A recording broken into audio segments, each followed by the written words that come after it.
last time we spoke, we had the TB12 heat check segment that I had just created the day before on the fly on the show, just like everything we do here. And so you said that you put the heat check on him returning just at 11.99, right? Wasn't that what it was, Brockman? Was it 997? 997. You let yourself out of, I don't know the math.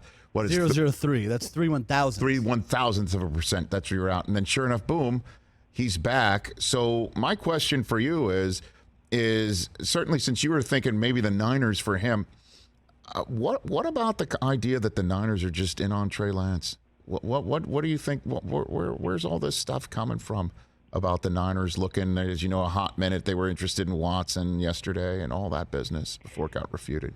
Well, I think the reason why people wonder about Trey Lance is there was kind of an ambivalence last year about Lance. They created an expectation that we're going to see Lance more often, and they did that early in the season, and then they stopped, and we only saw him when Jimmy G was injured. And there's that broader question of, is he ready? And at one point last year, Jed York, the owner of the team, in an interview with Matt Mayoko of NBC Bay Area, said, and I'm paraphrasing here, but basically if we keep Jimmy G for 2 more years and make a $50 million investment in allowing Trey Lance to develop, then so be it. So a lot of this traces back to the 49ers trying to set expectations a certain way, and maybe they have. And I'm not 100% convinced that Jimmy G even moves on. I think he will. I think there'll be a trade market for him once we find out what happens with Deshaun Watson.